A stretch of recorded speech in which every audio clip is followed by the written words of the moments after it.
ഈശോ മിശിഹായിൽ സ്നേഹം നിറഞ്ഞ പ്രിയ മാതാപിതാക്കന്മാരെ, സഹോദരരെ, സഹോദരന്മാരെ, ഇന്ന് നാം വായിച്ചു കേട്ട വചനഭാഗം വലിയ പ്രതീക്ഷകളും സ്വപ്നങ്ങളുമായി ജീവിച്ച ഒരു യുവാവിൻ്റെ ജീവിതത്തിൽ അപ്രതീക്ഷിതമായി കടന്നു വന്ന സഹനങ്ങളുടെ നിമിഷത്തിൽ അവൻ്റെ ജീവിതത്തിൽ എപ്രകാരം അവനെ ശക്തിപ്പെടുത്തിയെന്നും ബലപ്പെടുത്തിയെന്നും പ്രത്യാശയും പ്രതീക്ഷയും നൽകിയെന്നും നമുക്ക് ധ്യാനിക്കാം.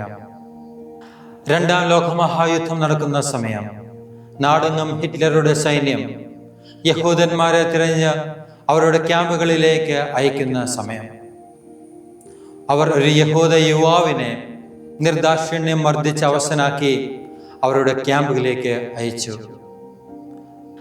അവന് ലഭിച്ച ജയിൽ വസ്ത്രവും ധരിച്ച് അവൻ നിരാശയുടെ പടുകുഴിയിലേക്ക് അവൻ്റെ മനസ്സ് ചാഞ്ഞിരുന്നു.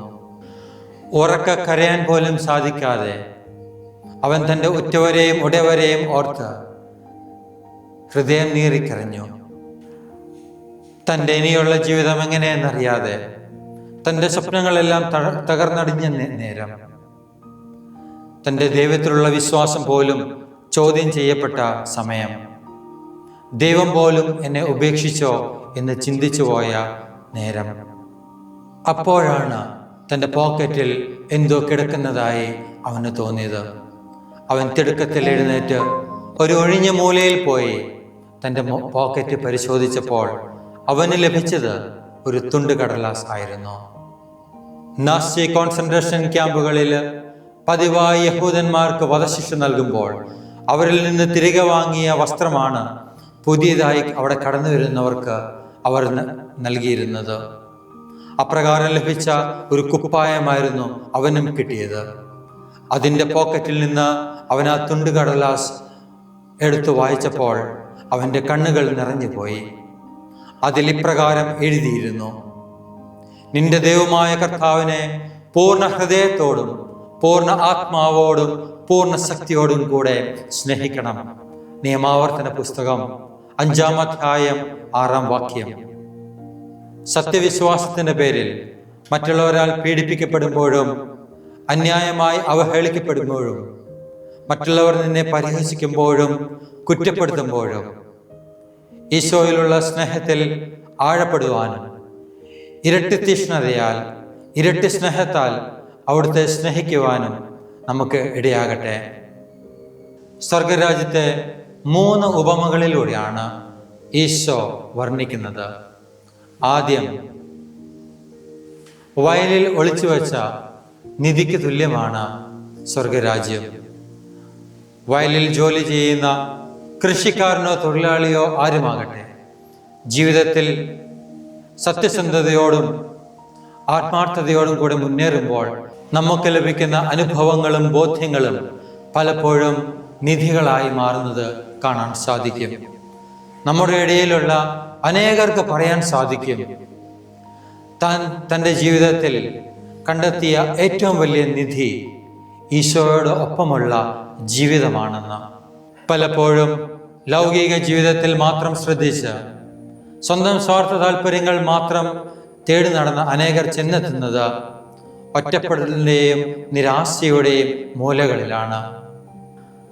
എന്നാൽ അവരെ അനുതാപത്തിലേക്കും അനുരഞ്ജനത്തിലേക്കും ക്ഷണിക്കുന്ന ഈശോയുടെ സ്നേഹം അവരിൽ നിറയുമ്പോൾ, പഴയ ജീവിതം ഉപേക്ഷിച്ച് ഈശോയെ സ്വന്തമാക്കുമ്പോൾ, പൗലോസ് ശ്ലീഹ പറഞ്ഞതുപോലെ അവർക്കും പറയാൻ സാധിക്കും, ദൈവരാജ്യം എന്നാൽ ഭക്ഷണമോ പാനീയമോ അല്ല, പ്രത്യുത നീതിയും സമാധാനവും പരിശുദ്ധാത്മാവിലുള്ള സന്തോഷവുമാണ്.